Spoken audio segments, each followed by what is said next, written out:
Making art is not always a linear progression to point A to point C, but there are a few key steps I tend to follow when it comes to my process. My name is Ciarra, and I'm a freelance artist and illustrator, and these are my 5 key steps to my art making process. This will be a fairly brief overview of what I do, so if you would like me to dive deeper into a particular step, please do let me know in the comments. Let's jump into this. Step number 1, an idea. This is probably the one step that could be the wild card out of the bunch, because an idea, or even not having an idea, can happen at any point and take any amount of time to come up with. But there are some specific things that I do to always keep my ideas coming, or at least to have a well-fed backlog, so to speak, to turn to when creative block hits, which honestly can be a whole different discussion on its own. I will always bring a sketchbook with me everywhere I go, and I keep a separate notes list on my phone for things I want to remember and explore as future art concepts. With these 2 things, I can quickly jot down chicken scratch thumbnails or phrases, quotes, or full-on descriptions I find interesting, even just like random moments from my life. I'll jot down things like something funny that maybe happened that kind of, again, will spark an idea. Anything goes. So just keep that in mind. But important to note that when it comes to the sketchbook, that is not a sketchbook that I treat as a semi-finished project, or that may ever even be shown to anyone other than myself. It's a very kind of like personal, and again, kind of just random, doodly, messy sketchbook that I keep and I take with me. And I usually choose a sketchbook that is smaller in size, just for the convenience of when I'm traveling around or going to work or whatever it may be. But you choose what works best for you. So now, step 2, thumbnail / color comp / sketch / research. This is probably the most important step out of the bunch, because the more time you spend nailing down these things, the quicker, or at least the smoother, the rest of the process will be. Once I have an idea kicking around in my head, I then work on a properly thumbnailing the composition, which can sometimes be a one and done thing or multiple explorations. Studies if necessary, seeking out my initial reference photos, but I may need more reference photos at later points in the process, and that's a-okay. Researching related concepts, symbology, history, etc. And even a few color compositions, which is something I've started to do more of now that I have included digital programs into my workflow, because definitely quickly using digital means to plan out color compositions makes that way faster, at least for this initial early stage. You can certainly work on more advanced color compositions, and again, I would recommend testing out pigments and stuff, say, before you start jumping maybe into the step 4, which we'll get to in a moment. But step 3, clean sketch / line art. So after step 2, things usually progress in a pretty predictable way. I usually jump right into transferring my rough sketch to clean line art onto my final piece of paper or canvas. Although granted, I need to do definitely more acrylic / oil paintings again, and use up my hoard of canvases that I currently have. Now, I won't always do the line art right away though. And by line art, I usually am referring to ink line art, but sometimes I'll do line art with pencil. It just depends on what kind of look I'm going for. And lately this has been the case, especially for my watercolor pieces. I will kind of actually jump ahead to step 4 and then come back to this step to add my inked line work at a certain point. I just really gravitate towards strong contour lines, and I haven't really nailed down a way that I do my watercolors to like the finished look without those lines added. It's very much a personal preference for me. My watercolors just seem kind of naked without it, so that's why I put them.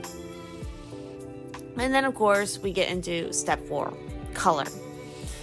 As previously mentioned in step 3, this step I can kind of ping pong around with, but generally after putting down my line work, I jump right into putting my initial colors, and how I go about this really depends on the medium I'm using.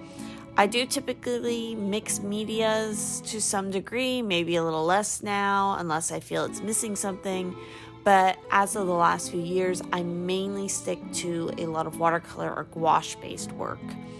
Although I really need to use up my markers right now.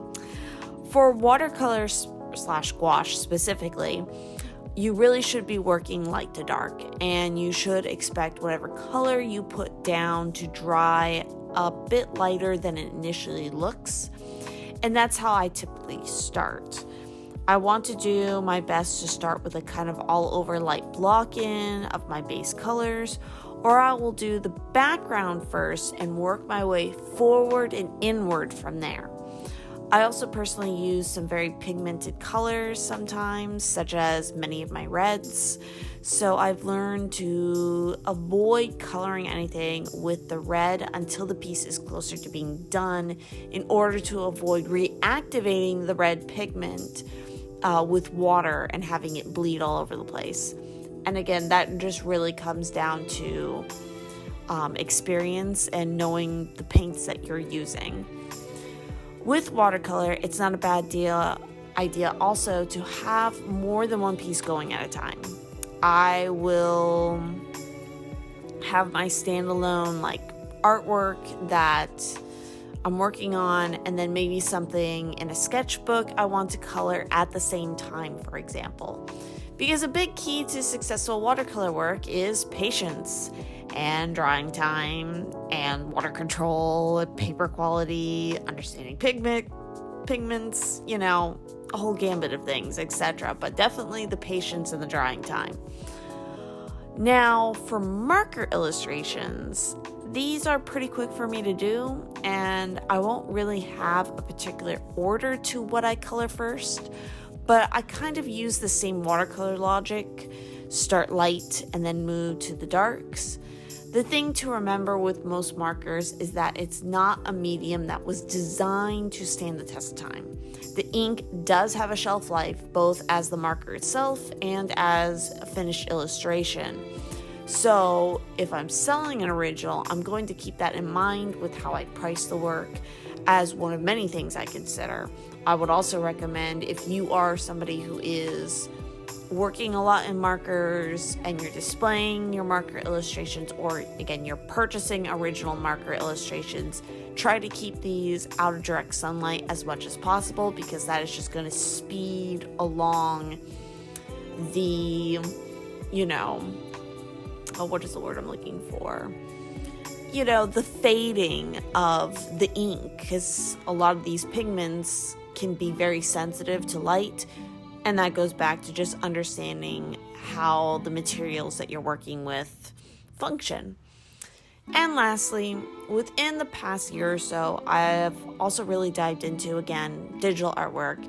And as of right now, I'm mostly following this same kind of 5-step system in that space as well. But because I'm still very much learning my digital programs in this whole new kind of art exploration, I'm experimenting as I go, so I might have kind of different steps for specifically digital work than just these 5, which are more centered around, you can probably tell, my traditional artwork.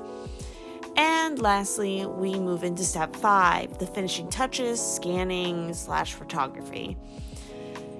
And So at this point, I will always add a little bit of extra to my final work, such as maybe metallic paints, glitter, highlights, etc. It's just this fun little bit that usually brings that bit of magic to a piece, and it gives my original works extra pizzazz in person. That pizzazz doesn't always translate or is not very obvious, maybe in a scanned piece of work or even in photographs. That's where video definitely is a plus, because at least in a video I can kind of move around the piece and really illustrate, what these little extra touches give to it. And also, very importantly at this point, I will sign my work. I will also obviously scan any physical work in, not only to be able to create merchandise from it, but as a digital backup if I go to sell an original and for portfolio use. I will also scan any plain line work before coloring it. So kind of taking this step 5 and plugging it in right before I switch from the line art to the coloring of the line art. And it is around this point to, obviously, if I was recording any of the process for, say, a video or social media, I will start setting that up for editing and posting, and of course creating my setups for the still photography that I'll take of the finished piece, which may again become product photos or just marketing for social media. And yeah, that's kind of a rough overview of my art making process. But I want to stress that in no way does every piece I sit down to make always follow these guidelines. Sometimes you have to go back a step or completely start over if something isn't working, and that's okay. Art is not about perfection at all. And I personally feel to be a quote-unquote good artist, you should be more focused on the journey, learning and growing, and not so much, here's the final product. Everything can be reworked or may not ever be completely finished in your mind. My painterly artists, whether you're traditional or digital, will definitely relate to that, because you could potentially spend years bringing out and putting away one piece over and over again to work on. So remember to be gentle and loving to yourself and your art, whether it's a beautiful masterpiece or an absolute piece of shit in your mind, because regardless of which one it is, you would have no doubt learned something from the journey of making it. And so I want to thank you all for watching and listening, and I hope this was helpful. This tropical mermaid will be available over on my Redbubble shop, and if you're interested in adopting the original piece, please reach out to me directly. Remember to check out all of my links in the description, which is where you'll find that Redbubble link, and please do share and subscribe for more content like this. See you next time.